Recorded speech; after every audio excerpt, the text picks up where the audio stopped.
Fala pessoal, tudo bem? Meu nome é Herbert, bem-vindos a mais um Resenha de Minuto. E hoje vamos conversar um pouquinho sobre Record of Ragnarok.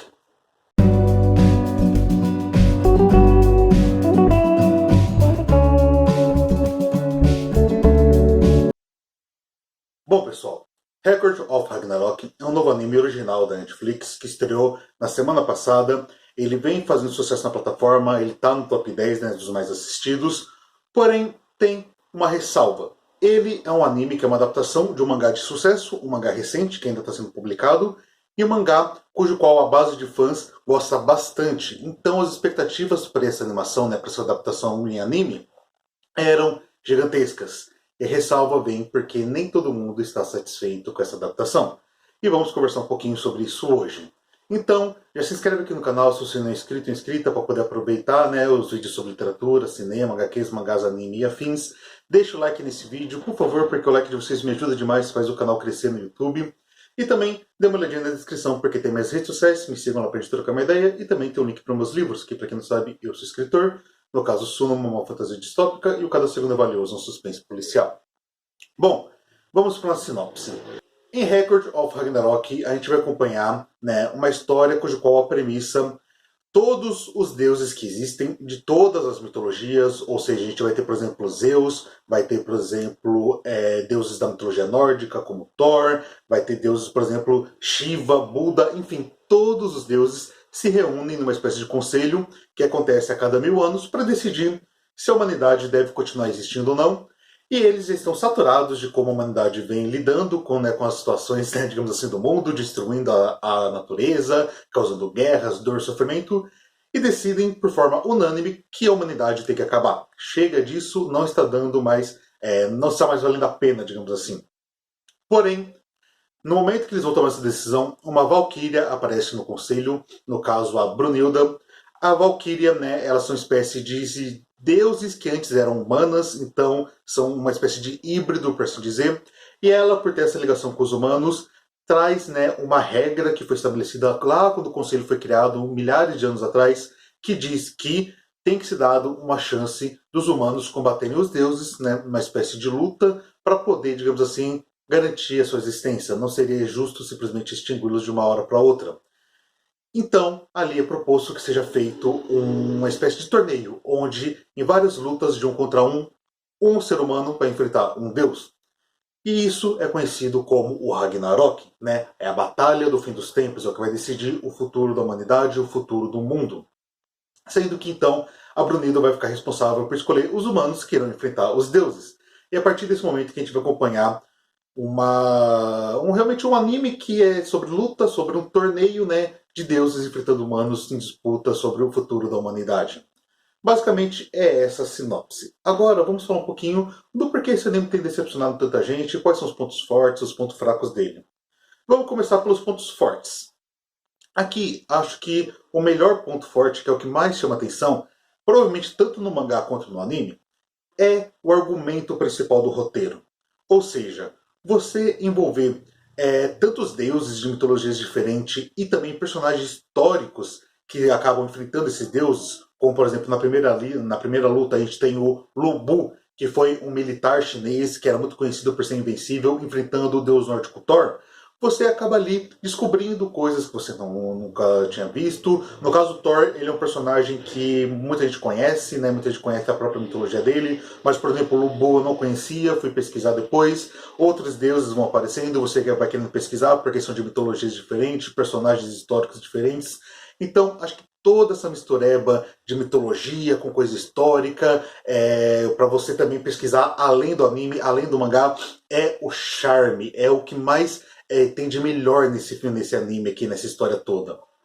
E o roteiro acaba sendo interessante também, como um todo, colocando essa ideia de deuses enfrentando humanos, uma espécie de coliseu, lembrando bastante animes clássicos do estilo do Shounen, o próprio Dragon Ball era um anime que tinha esses torneios, Yu Yu Hakusho. Então aí a gente tem também uma certa nostalgia quando olha para um Shonen desse jeito.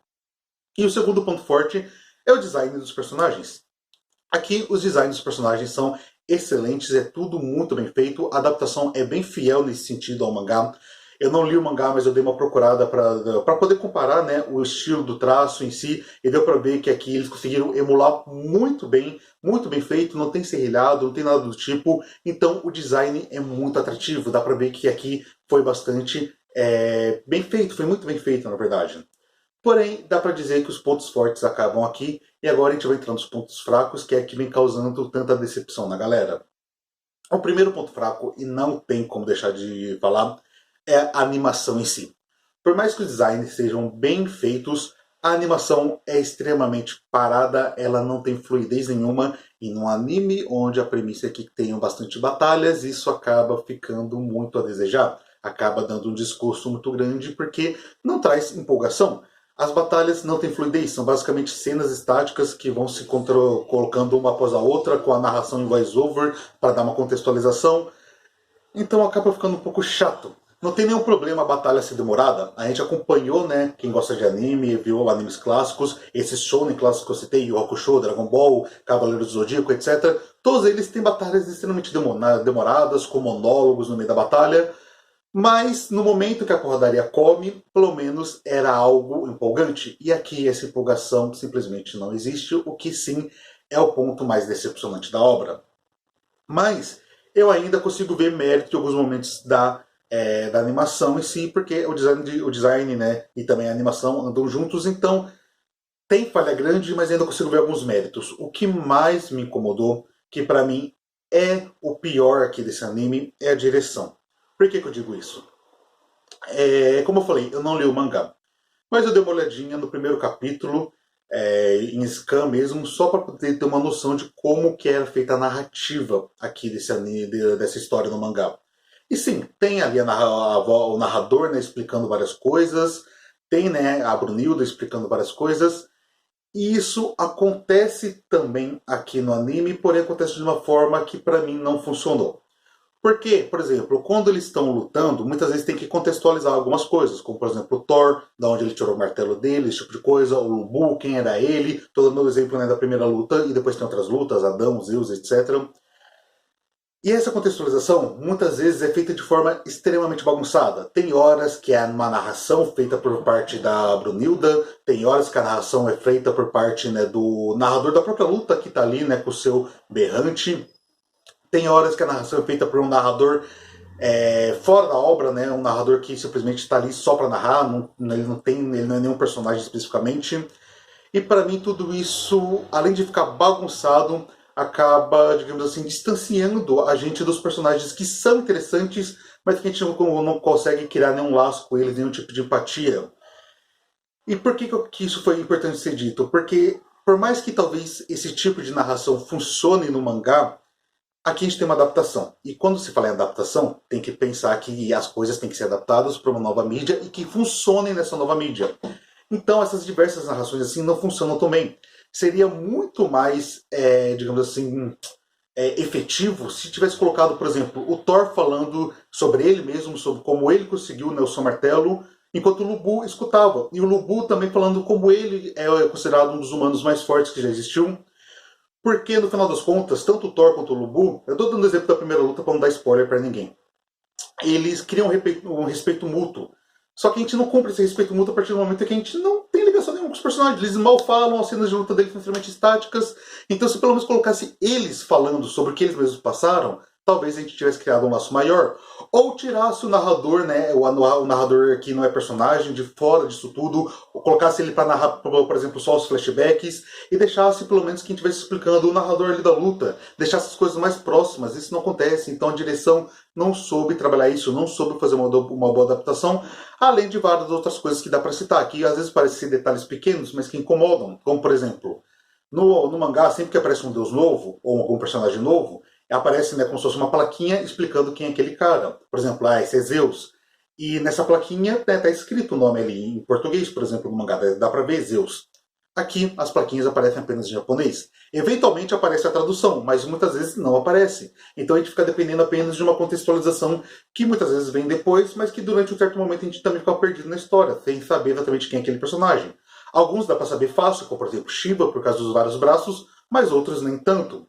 Assim como também a hipersexualização da personagem da Afrodite, que é extremamente desnecessária. O design dela está compatível com o do mangá? Sim. Porém, toda vez que ela aparece em tela, os seios dela tem muito mais animação que a própria personagem. Então fica algo desnecessário, algo que realmente desgasta, algo que não agrada, principalmente quando você para pensar que o anime tem uma animação fraca, mas eles dedicaram a animação para uma personagem hipersexualizada, e não que a personagem em si seja o erro, mas a forma como ela é animada, a forma como tratam ela.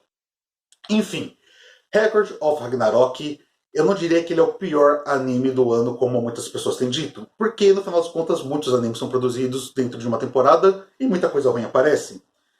Mas ele é um forte concorrente a ser o anime mais decepcionante, o anime mais frustrante do ano. Isso por causa da base de fãs que existia, mesmo que não conhecia, estava hypado, porque eu via muita gente falar bem, eu era um desses, eu não tinha lido o mangá e estava empolgado para conhecer. E no final das contas, essa empolgação fez com que tudo fosse uma experiência frustrante ao assistir essa obra. Ela tem pontos fortes, eu gostei de acompanhar a história desses personagens, eu sou fã de mitologia, então eu adorei nesse sentido, porém, em tantos outros, como principalmente a animação, deixou muito a desejar, então eu entendo quem achou isso aqui um anime frustrante. Eu diria que, no geral, ele é um anime que fica muito, fica assim, digamos assim, balançando. Ele é razoável, digamos assim, como um todo, mas em alguns episódios, ou em alguns momentos ele fica fraco, outros ele fica um pouquinho melhor, depois ele fica fraco de novo. É realmente complicado, digamos assim. Então, eu recomendo esse anime para quem tiver interesse nessa parte de mitologia, sabendo que a animação é dessa forma, e que tem a expectativa que talvez se fizer sucesso em relação ao público, venha uma segunda temporada com mais orçamento e uma animação melhor. Mas pelo menos também serve para conhecer esse universo, porque o mangá, né, muita gente acompanha ele por através de scan, e no Brasil ele vai ser lançado oficialmente pela editora New Pop. Eu mesmo fiquei curioso para conhecer o mangá, porque todo mundo vem falando, olha, veja o mangá porque ele é melhor, veja o mangá porque as lutas lá são melhores, a narrativa é melhor, tudo é melhor no mangá. E como ele é um mangá realmente de muito sucesso, eu acredito nisso, então quando ele chegar pela New Pop eu quero dar uma conferida. Valeu a pena para conhecer esse universo, mas que sim, é um anime um pouco frustrante, Ele tem muitos méritos, porém os seus erros também são gritantes. Eu não diria que ele é inassistível, eu não diria que ele é horrível, que ele é péssimo, mas também está longe de ser algo bem agradável, algo do tipo. Tem que assistir ele sabendo dos seus acertos e dos seus erros, e principalmente com a expectativa controlada ou sem nenhuma expectativa para acabar não gerando tanta decepção assim, beleza? Bom, pessoal, acho que era isso que eu gostaria de comentar com vocês hoje. Espero que vocês tenham gostado. Se gostaram, por favor, se inscreve no canal, deixa o like, comenta e compartilha se puder, porque tudo isso me ajuda demais, faz o canal crescer aqui no YouTube. Dê uma olhadinha na descrição, porque tem minhas redes sociais e também meus livros. Quem puder dar uma olhadinha, quiser conhecer meus livros, fiquem à vontade, eu agradeço demais. Vejo vocês no próximo vídeo, fiquem bem, até a próxima e tchau, tchau.